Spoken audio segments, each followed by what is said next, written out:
நான்வெஜ்ஜில் dish நிறையா இருக்குது. Mutton சுக்கா வைப்போம், நல்லி சாப்ஸ் வைப்போம், பெப்பர் சிக்கனு, செட்நாடு சிக்கனு, நாட்டுக்கோழி குழம்பு, நாட்டுக்கோழி கிரேவி, நண்டு, இறால், ஈரல், குடல் குழம்பு. நான்வெஜ்ஜில் எல்லா வெரைட்டியும் இருக்குது. மூளை ரோஸ்ட்டு வந்தால் ஒரு வெட்டு வெட்டுலாம். ஆமாம் சார், கண்டிப்பாக நான்வெஜ்ஜில் எல்லா டிஷ்ஷும் இருக்குது நம்மகிட்ட. எல்லாத்துக்குமே நாங்கள் மசாலா அரைச்சி தான் யூஸ் பண்ணுவோம், பொடி வாங்கி போடுறதில்ல. பக்கத்தில் உள்ள ஆஃபீஸில் உள்ள எல்லா ஆஃபீஸர்ஸுமே வந்து சாப்பிடுவாங்க. சொல்லுவாங்க, நம்ம கடையில் சாப்பிட்டா தான் 1 மணிக்கு நாங்கள் லஞ்சு சாப்பிட்டோம்னா 4 மணிக்கு கண்டிப்பாக நாங்கள் டீ சாப்பிட ரெடி ஆகிடுவோம். அந்த அளவுக்கு வந்து சாப்பாடுனுடைய தன்மை செரிமானத்துக்கு கரெக்டாக இருக்கும். வணக்கம், நான் உங்கள் chef Dheena. Welcome back to chef Dheena's kitchen. இன்றைக்கி நமக்கு என்ன மதுரையில் இருக்குங்க. மதுரை சாப்பாடு வந்து இதுதான் நல்லாயிருக்கும், இதுதான் நல்லாயிருக்கும் அப்படின்னா இல்லை, எல்லாமே நல்லாயிருக்கும். மதுரை பன் பரோட்டா இருக்கும், கறி தோசை ஆகட்டும், இட்லி ஆகட்டும், இல்லை மதுரை சாம்பார் ஆகட்டும், அது மாதிரி மதுரை மீனாட்சம்மன் புளியோதரை, சக்கரை பொங்கல், ஜிகதண்டா, இந்த மாதிரி ஏகப்பட்ட ரெசிபிகள் இருக்குது. ஸோ நம்ம இந்த ரெசிபிலாம் ஒன்று ஒன்றா பார்த்துட்டு வரோம். அதில் பர்டிகுலராக இன்றைக்கி நம்ம பார்க்க போகிற ரெசிபின்னா ஐர மீன் குழம்பு. ஐர மீன் வந்து முதல்ல கோல்டுக்கு நல்லது. கோல்டு சுத்தமாக ஆமாம், சளி போயிடும். அதுக்காகவே முக்கால்வாசி இது எந்த ஊர்லேயும் கிடைக்காது. வீட்டிலலாம் மீன் குழம்பு வச்சாங்கன்னா 4 வீடுக்கு வீசும். காலையிலேருந்து தோசையும் அந்த இட்லியும் தொட்டு சாப்பிட்டா சூப்பராக இருக்கும். ஒரு ஊருக்கும் மீன் குழம்பு ஒரு சின்ன சின்ன வித்தியாசம் இருக்கும். இந்த ஊரில் பண்ணுற ஐர மீன் குழம்பு பார்த்தீங்கன்னா கொஞ்சம் தண்ணியாக தான் பண்ணுவோம் சொல்லுவாங்க. ஐர மீன் குழம்பு வந்து தண்ணியாக இருந்தால் தான் நல்லாயிருக்கும். ஓகே. ஆமாம், கெட்டியாக இருக்கக்கூடாது. கெட்டியாக இருக்கக்கூடாது. ஓகே. என்ன காரணம் அது? நெய் மீன் நாங்கள் வந்து நெய் மீன், நெத்திலி, வெறா மீன், வாவல் எல்லா மீனுமே யூஸ் பண்ணுறோம். இது எல்லா மீனுமே கெட்டியாக தான் இருக்கும். ஐர மீன் அது மண் வாசனையோட அது தண்ணியாக இருந்தால் தான் அது ஊற்றி சாப்பிட ரசம் மாதிரி ஊற்றி சாப்பிடுவாங்க. ஓகே. ஆமாம். அந்த ஐர மீன் வந்து எல்லா ஊர்லையும் கிடைக்காது, மதுரையில் மட்டும் தான் கிடைக்கும். என்கிட்ட அந்த ஏரியில் கிடைக்கிற மீனை வச்சு வாஷ் பண்ணி பண்ணுறாங்க. ஆற்று மீன்ன்றனால கிடைக்காது. 1 கிலோ வாங்கினாலும் 2500 ரூபா. இப்போ இன்னைக்கு ஸ்டேஜுக்கு 3500. 3500 1 கிலோ மீன் 1 கிலோ 3500. இந்த ஐர மீன் வச்சு பண்ணுற குழம்பு வந்து எப்பவுமே ஒரு தனி ஒரு ருசி இருக்கு சொல்கிறாங்க. அந்த மீனை வாஷ் பண்ணுறது எப்படி? ஐர மீன் குழம்பு கழுவணும்னா மீன் உயிரோடு தான் வரும். மீனை வாங்கி நம்ம ஒரு பாத்திரத்தில் ஊற்றிட்டு தேங்காய் பால் ஊற்றி ஒரு 1/4 மணி நேரம் ஊற வச்சிடணும். ஊற வச்சுன்னா அது மண்ணெல்லாம் கக்கிடும். மண்ணு கக்கினாலும் அது சாகாது. அப்புறம் கல் உப்பு போட்டு நல்லா பிணைஞ்சு விட்டோன்னா கொஞ்சம் கொஞ்சமாக அது இதாகிடும். அதுக்கப்புறம் நல்லா நம்ம ஒரு வடிகட்டியில் போட்டு நல்லா அலசுனாலும் அது விழுன்னு தான் இருக்கும். நம்ம வலுவழுப்பு தன்மை இருக்கும். ஆமாம் இருக்கும். அதை நல்லா கழுவி எடுத்து வச்சுக்கணும். அது மட்டும் இல்லாமல் இந்த ஐர மீன் குழம்பு பண்ணுவோம், அவங்க ஒரு குழம்பு தூள் வச்சுருக்காங்க. அந்த குழம்பு தூளை என்ன மாதிரி ஸ்பைஸ்லாம் யூஸ் பண்ணுறாங்க? இதில் வந்து பட்டை வத்தல், வரமல்லி, மிளகு, சீரகம், சோம்பு, துவரம்பருப்பு, அரிசி, இந்த மாதிரி எல்லா ஐட்டமுமே இதில் கலந்து நாங்கள் அரைச்சி வச்சுருக்கோம் எங்களுக்கு. சரி. ஆமாம். அரிசியும் துவரம்பருப்பு யூஸ் பண்ணுறதுக்கு என்ன காரணம்? இந்த மாதிரி குழம்பு தூள் திக்னஸ் கொடுக்கும். ஆமாம். ஓகே. நார்மலாக வந்து மீன் குழம்பு பண்ணும்போது நம்ம புளியும் கொஞ்சம் குழம்பு தூளை போட்டு கொதிக்க விட்டு பண்ணுவோம். ஆனால் இவங்க தக்காளி அரைச்சி ஊற்றுறாங்க. எதுக்காக இந்த மாதிரி பண்ணுறாங்க?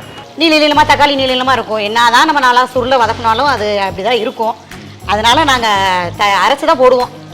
ஆமாம், நல்லா கெட்டியாக இருக்கும், குழம்பு நல்லாயிருக்கும்.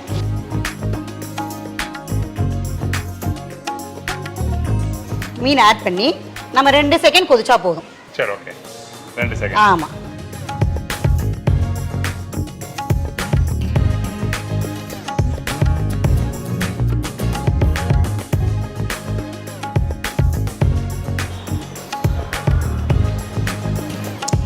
அப்பா, நல்ல புளிப்பு, நல்லா சூப்பரான மீன் குழம்பு.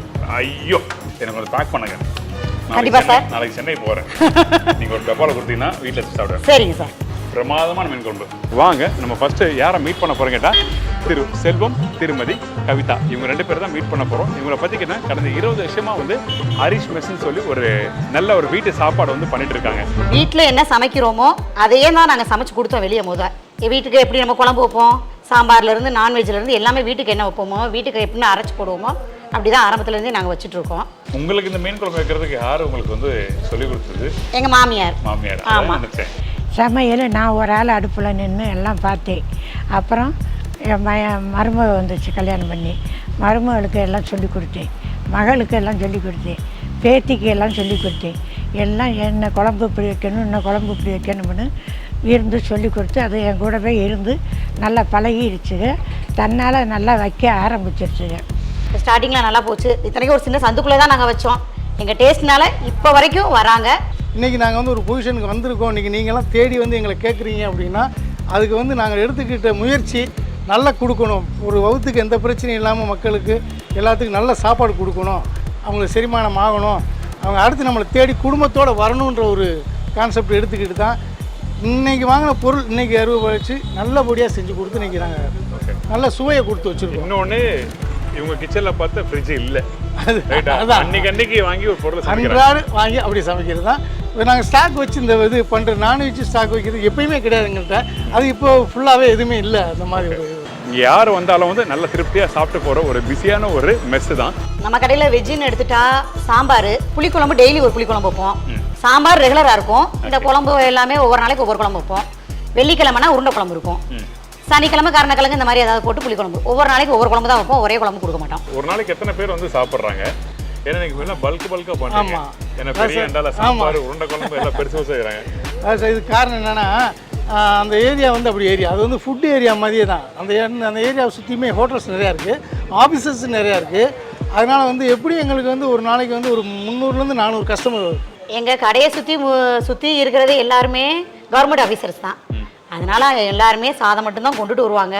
சைடிஸ் எல்லாமே நம்மகிட்ட தான் வாங்கிடுவாங்க. வெஜ்னாலும் சரி நான்வெஜ்னாலும் சரி சைடிஸ் எல்லாமே நம்மகிட்ட தான் வாங்கிடுவாங்க. எவ்ரிடே 400 கஸ்டமர், ஒரு நாளைக்கு 400 கஸ்டமர் வந்து சாப்பிட்டு போகிற அளவுக்கு ரெடியாக இருக்காங்க.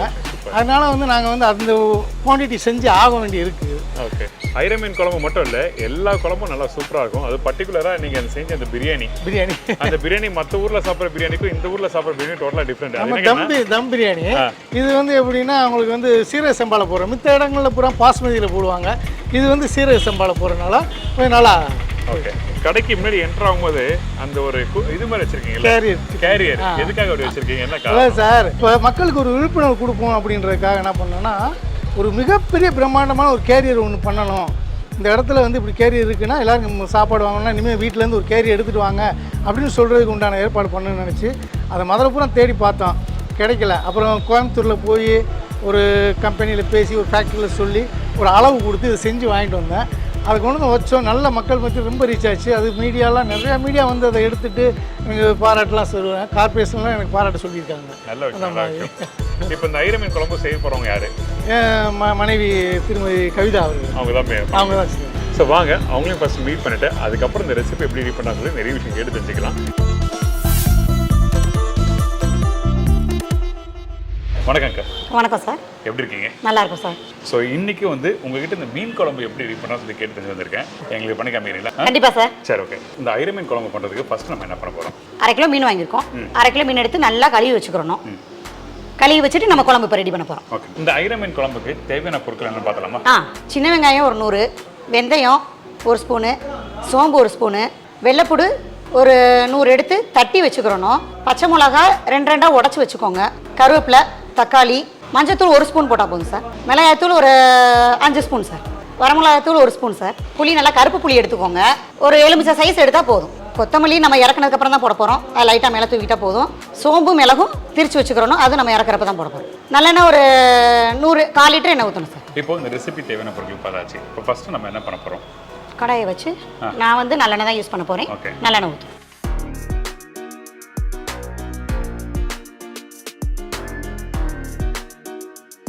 இப்போ வந்து நல்லெண்ணெய் ஊற்றியாச்சு. நம்ம அந்த ஐர மீன் குழம்புக்கு வந்து நம்ம என்னென்ன பண்ண போகிறோம்? ஃபஸ்ட்டு வெந்தயம் போட போகிறோம். சரி, ஓகே. மீன் குழம்பு அப்படின்னாலே மீன் குழம்பு புளிக்குழம்பு இது எல்லாத்துக்குமே முதல்ல வெந்தயம் தான் ஆட் பண்ணுவாங்க. வெந்தயம் போடுவாங்க எல்லாரும். மீன் குழம்புக்கு கடுகு போடுவாங்க. நான் கடுகு யூஸ் பண்ண மாட்டேன், சோம்பு யூஸ் பண்ணுவேன். அப்படியா? ஆமாம், சோம்பு. எதுக்காக இந்த சோம்பு யூஸ் பண்ணுறீங்கன்னா நம்ம வீட்டு சைட்லாம் பார்த்தீங்கன்னா நீங்கள் சொல்கிற மாதிரி கடுகு தான் யூஸ் பண்ணுவோம்.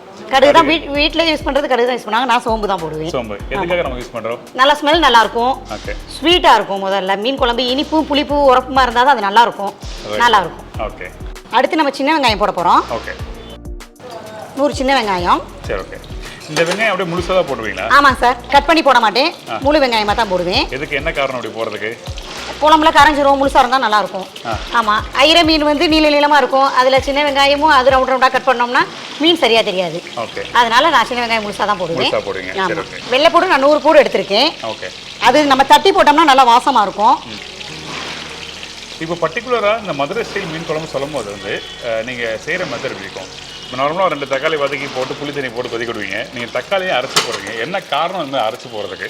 அது திப்பி திப்பியாக இருக்கும் சார். நாங்கள் வந்து மெஸ்ஸுக்கு வந்து அது நீளமாக தக்காளி நீளமாக இருக்கும். என்னதான் நம்ம நல்லா சுருளை வதக்கினாலும் அது அப்படிதான் இருக்கும். அதனால நாங்கள் அரைச்சி தான் போடுவோம். ஆமாம், நல்லா கெட்டியாக இருக்கும், குழம்பு நல்லா இருக்கும். சரி, அடுத்து பச்சை மிளகா ஆட் பண்ண போகிறோம். எல்லாம் பீ போடலாமா? ஆமாம். ஓகே, இந்தாங்க. தக்காளி வெள்ளைப்பூடு செவந்து நல்லா வந்துருச்சு. பச்சை மிளகா ஆட் பண்ண போகிறோம். ஓகே, பச்சை மிளகா உடச்சி போட்டுக்கிறோம். சரி, ஓகே. இந்த பச்சை மிளகா காரத்துக்காக யூஸ் பண்ணுறோமா? வாசத்துக்காக. ஆமாம். ஓ, பச்சை மிளகா வாசமா மீன் குழம்புக்கு நல்லா இருக்கும். ஓகே, அது கிட்டத்தட்ட ஒரு 10 பச்சை மிளகா போட்டுருக்கோம், ரைட்டா? ஆமாங்க சார். ஓகே. இப்போ அந்த வெங்காயம் பூண்டு வதங்கின பக்குவத்தை காமிங்களேன். என்ன மாதிரி ஸ்டேஜ் வந்திருக்குன்னு. இந்த மாதிரி பக்குவத்துக்கு வரணும். ஆமாம், நல்லா செவந்து வரணும். ஓகே. உங்களுக்கு இந்த மீன் குழம்பு வைக்கிறதுக்கு யார் உங்களுக்கு வந்து சொல்லி கொடுத்தது? எங்கள் மாமியார். ஆமாம். நினச்சேன். நான் எங்கள் வீட்டில் இருக்கும்போது நான்வெஜ்ஜே கிச்சன் சைஸ் போனதில்லை. நான்வெஜ் முதல் சாப்பிட மாட்டோம். ஆமாம், இங்கே வந்தோம், அப்போ சாப்பிட பழகியாச்சு, எல்லாமே சமைக்கவும் பழகியாச்சு. எல்லாம் நீங்கள் தான் பண்ணுறீங்க. ஆமாம், நல்ல விஷயம். ஓகே, இந்த வெங்காயம் பூண்டு பச்சை மிளகா போட்டு நல்லா வதங்கிடுச்சு. அடுத்தது என்ன பண்ண போகிறேங்க? கருவேப்பிலை போடுவோம். சரி, ஓகே. பச்சை கருவேப்பிலை போடுறோம். இந்த பர்டிகுலராக இந்த மீன் குழம்பு பார்த்தீங்கன்னா நல்லெண்ணெய் அதிகமாக யூஸ் பண்ணுறாங்க. ஆமாங்க. எதுக்காக நல்லெண்ணெய் நம்ம அதிகமாக யூஸ் பண்ணோம்? என்ன காரணம்? மீன் குழம்பு திரண்டு வரும் அப்போ தான். ஆமாம், இல்லைன்னா சதசதன் இருக்கும். எண்ணெய் நிறைய ஊற்றினா தான் அது திரண்டு வரும். நம்ம இந்த நாட்டுக்கோழிலாம் வந்து நல்லெண்ணெய் போட்டு சமைப்பாங்க, பார்த்துருக்கீங்களா? அந்த மாதிரி. ஆமாங்க. சரி, ஓகே. அடுத்து லைட்டாக வரமிளகா அப்படி. சரி, எல்லாம் இப்பயே போடலாமா? ஆமாங்க சார். ஓகே.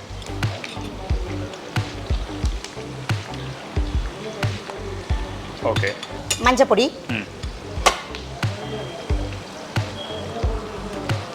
அந்த குழம்பு பொடி எடுத்துக்கோங்க. குழம்பு தூள்.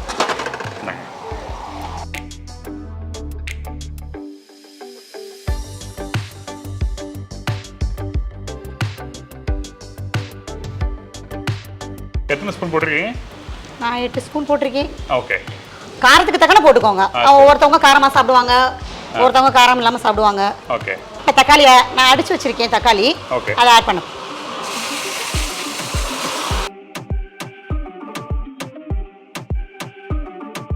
இப்போ இந்த மசாலாலாம் போட்டு தக்காளி போட்டு அரைச்சு ஊற்றி நல்லா கொதிச்சு பச்சை வாடை போகும். ஓகே. அதுக்கப்புறம் நம்ம என்ன பண்ணுறோம்? புளி கரைசல் ஏற்கனவே புளி ஊற வச்சு நம்ம கரைச்சி வச்சிருக்கோம். ஒரு நெல்லிக்காய் சைஸ் புளி எடுத்து கரைச்சி வச்சிருக்கோம். மீன் குழம்பு வந்து புளிப்பு நல்லா இருக்கணும். ஆமாம், புளிப்பு இருக்கணும், உரப்பு இருக்கணும், உப்பு இருக்கணும். ஆமாம், அது நல்லா இருக்கும். சரி, இந்த புளி வந்து என்ன மாதிரி புளி யூஸ் பண்ணுறீங்க? கருப்பு புளி தான் சார். நாங்கள் கருப்பு புளி தான் யூஸ் பண்ணுவோம். ஓகே. என்ன காரணம் கருப்பு புளி யூஸ் பண்ணுறதுக்கு? புது புளியில் புளிப்பு இருக்காது, சப்புன்னு இருக்கும். கருப்பு புளியில் நல்லா புளிப்பு இனிப்புமா இருக்கும், நல்லா இருக்கும். நல்லா இருக்கும், அதனால யூஸ் பண்ணுறீங்க. இப்போ இந்த மசாலா நல்லா திரண்டு வந்துருச்சு. இப்போ எண்ணெயெல்லாம் இப்படி கக்கி வெளியே வந்துடும். ஆமாம். வந்ததுக்கப்புறம் இப்போ நம்ம உப்பு ஆட் பண்ணிக்கலாம். சரி, ஓகே. ஓகே, உப்பு போட்டாச்சு. நம்ம ஸ்டார்டிங்கில் எண்ணெய் ஊற்றவும் அந்த வெங்காயம் வெள்ளைப்பொடி எல்லாம் போடுறோம்ல, போட்டுட்டு அதிலேயே வரமிளகா பொடி, குழம்பு பொடி, மஞ்சள் பொடி 3 போட்டிங்கன்னா தான் இப்படி கலர் கொடுக்கும். நல்லா ரெட்டிஷ் கலர் இருக்கு. ஆமாம், ரெட் கலரில் நல்லா அப்படி வரும், திரண்டு வரும். நீங்கள் தக்காளி போட்டதுக்கப்புறம் அந்த பொடி போட்டிங்கன்னா இந்த கலர் கிடைக்காது. சரி, ஓகே. இப்போ நான் கரைச்சி வச்சிருக்க புளி இதில் ஆட் பண்ண போகிறேன். சரி, ஓகே.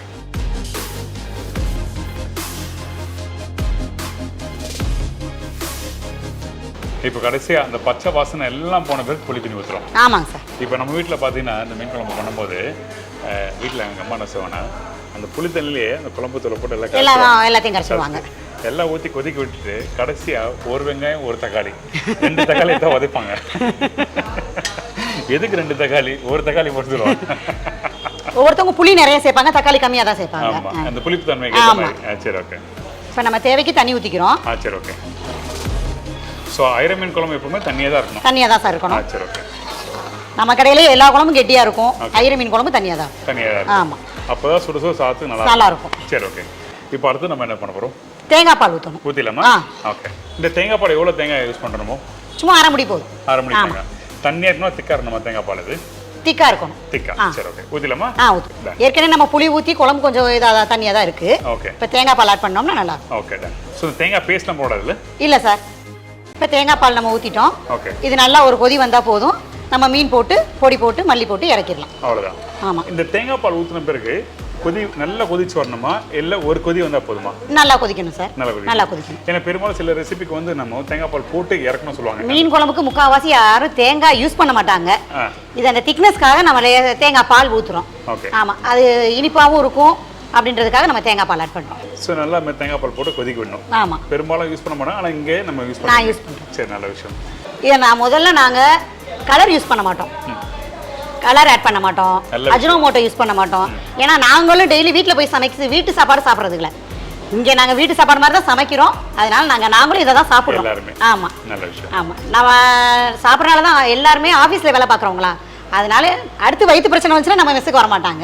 அதனால நம்ம தேடி வரவங்களுக்கு நல்ல உணவு கொடுக்கணும். சரி, ஓகே. இப்போ குழம்பு நல்லா கொதிச்சு வந்துருச்சு. குழம்பு நல்லா கொதிச்சிருச்சு சார், பச்சை வாசனை போயிருச்சு, குழம்பு நல்லா கொதிச்சு வந்துருச்சு. நம்ம இப்போ மீட் ஆட் பண்ணலாம். சரி, ஓகே, டன்.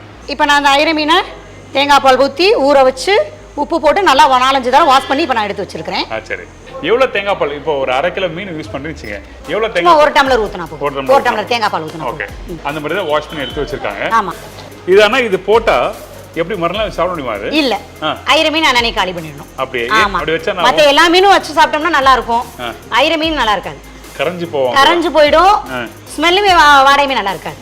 ஆமா, அன்னைக்கு சாப்பிடணும். வச்சா அது இப்ப கழுவணும்ல, கழுவி 10 நிமிஷத்துலயே குழம்புல போட்டுறணும். அப்படியே? ஆமா, கொஞ்ச நேரம் கழிச்சு யூஸ் பண்ணா என்னவோ இல்ல, மீன் கெட்டு போயிடும். இப்ப நான் அந்த மீன் போடுறோம், நல்லா வாஷ் பண்ணி எடுத்து வச்சிருக்கேன். அந்த ஐர மீனை இதல போடுறோம். மீன் ஆட் பண்ணி நம்ம 2 செகண்ட் கொதிச்சா போதும். சரி, ஓகே, 2 செகண்ட். ஆமா, ரொம்ப நேரம் கொதிக்க கூடாது. அப்படி கொதிச்சா நார்மலா எல்லா மீனுமே ரொம்ப நேரம் கொதிச்சுச்சுன்னா கரைஞ்சு போயிடும். ஓகே, ஆமா. இதுல வந்து பர்టిక్యులரா கடைசியா ஒரு பவுடர் யூஸ் பண்றீங்க. ஆமாங்க சார். இந்த பொடி என்ன பொடி இது? மிளகு சோம்பு சேர்த்து நாங்க அரைச்சு வச்சிருக்கிறோம். இப்போ நாங்க இறக்குறதுக்கு முன்னாடி இதை தூவி அடுப்பு ஆஃப் பண்ணிட்டு இதை தூவிட்டு மல்லி போட்டு இறக்கி. ஓகே, அவ்வளவுதான். இந்த மிளகு எவ்வளவு, சோம்பு எவ்வளவு போடுறீங்க? மிளகு 100 கிராம் போடுவேன், சோம்பு 50. ஆமா, சரி, ஓகே, டன். ஆனா இந்த மிளகு வந்து நார்மலா வந்து மீன் குழம்புக்கு வந்து இந்த மாதிரி கவச்சி வாடை அடிக்காதுல்ல, நல்லா இருக்கும். சரி, ஓகே. அந்த மிளகு சோம்பு போட்டு நம்ம அடிச்சு வச்சிருக்கோம், அதை இப்ப நம்ம ஆட் பண்ணிக்கலாம். அடுத்தது நம்ம மல்லி போட்டு இப்போ மீன் குழம்பு இறக்கலாம். சரி, ஓகே, டன். அந்த குழம்பு பாருங்களேன், தளத்தளத்துனா அந்த ரெட்டிஷ் கலர். ஸ்டார்டிங் அவங்க சொன்ன மாதிரி அந்த வரமிளகா போட்டு மல்லித்தூள், குழம்புத்தூள் 3 அந்த எண்ணெயில் போட்டு வதக்கும் போது மட்டும் தான் கலர் வர சொன்னாங்க. அதுக்கேற்ற மாதிரி நல்ல கலர் வந்திருக்கு. ஆமாங்க. சரி, ஓகே. இப்போ அடுப்பு ஆஃப் பண்ணிட்டு நம்ம கொத்தமல்லி போட்டு இறக்கிக்கலாம். Right, super. இன்னொன்று வந்து அந்த குழம்பு வந்து நான் சாப்பிட்டே பார்க்கல. இங்கே பார்த்தீங்கன்னா அந்த வாசனை அப்படியே இருக்குது. அந்த லைட்டாக அந்த அந்த புளி குழம்போட அந்த வாசனை வருது. எனக்கு ஒரு டேஸ்டிங் தெரியுங்களா? கண்டிப்பாக சார். ஓகே. ஐர மீன் குழம்பு ரொம்ப நாளாக சாப்பிடணும்னு நினச்சேன். ஆனால் மதுரைக்கே வந்து இன்னைக்கு வந்து இந்த ஐர மீன் குழம்பு அக்கா கையால் செஞ்சு கொடுக்குறாங்க, சாப்பிட போகிறேன். அதுக்காகவே அடிக்கடி மதுரைக்கு வரீங்க? கண்டிப்பாக வரேன்.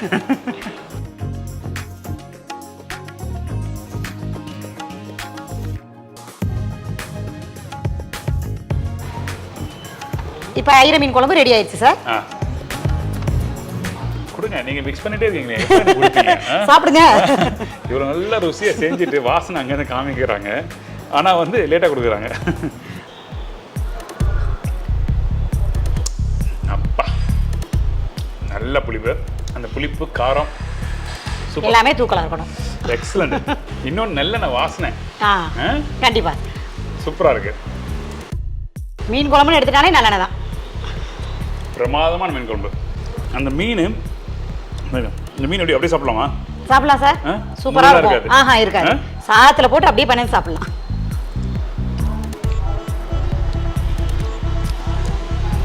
சூப்பருங்க.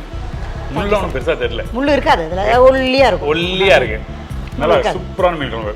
ஐயோ, எனக்கு கொஞ்சம் பேக் பண்ணுங்க. கண்டிப்பா சார். நாளைக்கு சென்னை போறேன், நீங்க ஒரு டப்பால கொடுத்தீங்கன்னா வீட்டில் வச்சு சாப்பிடுவேன். சரிங்க சார். ஒரு அருமையான மீன் குழம்பு. மீன் குழம்பு நார்மலாக வந்து அந்த புளி தண்ணிலே போட்டு எல்லாத்தையும் கொதிக்க வச்சு பண்ணுவோம். ஆனால் இன்னைக்கு வந்து தக்காளி அரைச்சி ஊற்றி பண்ணாங்க. அது எதுக்காக உங்களுக்கு புரிஞ்சிருக்கும். ரொம்ப சூப்பரான முறையில் கொடுத்தீங்க. ரொம்ப நன்றி. நன்றி சார். நன்றி சார். அண்ணனை கூப்பிடலாமா? கூப்பிடலாம். உங்கள் நேரத்தை ஒதுக்கி அழகாக அந்த மதுரை ஸ்டைலில் பண்ணுற ஐர மீன் குழம்பு எப்படி பண்ணணும்னு சொல்லி கொடுத்தீங்க. ரொம்ப நன்றி. உங்கள் மெஸ்ஸுக்கு நான் வந்து சாப்பிட்ருக்கேன். ரொம்ப தரமான சாப்பாடு, வீட்டு சாப்பாடு தேடி வரணும்னா கண்டிப்பாக மதுரையில் உங்கள் மெஸ் தான். கண்டிப்பாக சார். நல்ல விஷயங்க, ரொம்ப நன்றி. இப்போ உங்கள் கடைக்கு நாங்கள் தேடி வரணும்னா எப்படி வருது? ஃபோன் நம்பரு, அட்ரெஸ்ஸு, லொக்கேஷன் சொல்கிறீங்களா? எனக்கு ஹரிஷ் மெஸ், சின்ன சொக்கிக்குளம், நம்பர் 9, காமராஜர் 2வது தெரு, தல்லாவளத்து பக்கத்தில் இருக்குது. ஃபோன் நம்பர் தரேன். 9677890689 ஃபோன் நம்பரு. நீங்கள் ஃபேமிலியோடு வரலாம். ஏசி ரூம் இருக்குது, ஏசி ஹால் இருக்குது, ஃபேமிலியோடு உட்கார மாதிரி இருக்குது, நான் ஏசி இருக்குது. நீங்கள் ஒரு தடவை வந்து சாப்பிட்டு பாருங்கள், உங்களுக்கு கண்டிப்பாக பிடிக்கும். இது வீட்டு சமையல்ன்றனால வகுத்துக்கு எந்த பிரச்சனையும் இல்லை. பக்கத்தில் உள்ள ஆஃபீஸில் உள்ள எல்லா ஆஃபீஸர்ஸுமே வந்து சாப்பிடுவாங்க. சொல்லுவாங்க, நம்ம கடையில் சாப்பிட்டா தான் 1 மணிக்கு நாங்கள் லஞ்சு சாப்பிட்டோம்னா 4 மணிக்கு கண்டிப்பாக நாங்கள் டீ சாப்பிட ரெடி ஆகிடுவோம். அந்த அளவுக்கு வந்து சாப்பாடுனுடைய தன்மை செரிமானத்துக்கு கரெக்டாக இருக்கும். அதாவது நம்ம சாப்பிட்ட சாப்பாடு வந்து செரிமானம் இருக்கும். ஒரு 3 to 4 hours கழிச்சு பசி எடுத்துக்கணும். அதுக்கு தான் நாங்கள் பண்ணுறோம். இப்போ அதுக்கு தகுந்த நாங்கள் என்ன செய்கிறோம், அந்த செரிமானத்துக்குமே பண்ணுறோம். என்ன பண்ணுறோன்னா கரிஞ்சீரக தண்ணி கொடுக்குறோம். ஓகே. உள்ளே என்ட்ரு ஆகும்போது அவங்களுக்கு வந்து நெல்லிக்காய் தண்ணி கொடுக்குறோம். அவங்க நெல்லிக்காய் தண்ணி சாப்பிட்டுட்டு உள்ள வரும்போது பசியின்மை தூண்டும். கரிஞ்சீரக தண்ணி சாப்பிடும்போது செரிமான சக்தி கிடைச்சிடும். ஓகே. சாப்பிட்டுட்டு அவங்க வெத்தலை பாக்கு கொடுக்குறோம். வெத்தலை பாக்கு போட்டு போகிற அளவுக்கு 2 பேரும் தரலாம். நல்ல விஷயம். அதனால் எல்லோரும் குடும்பத்தோடு வாங்க, நல்லபடியாக உண்டு மகிழுங்க. நல்ல தரமான சாப்பாடு, நம்பிக்கையோட வாங்க. நல்ல விஷயம். Thank you sir. நன்றி. எங்களுக்காக நீங்கள் எவ்வளோ தூரம் ஒர்க் பண்ணதுக்கு ரொம்ப நன்றி சார். ரொம்ப நன்றி. தேங்க்யூ ரொம்ப தேங்க்யூ. ஸோ கண்டிப்பாக விசிட் பண்ணுங்கள். இதே மாதிரி இன்னொரு நாள் இன்னொரு ஊரில் ஒரு புது ரெசிபி இருக்கிறேன். நன்றி, வணக்கம். C Baba, take care.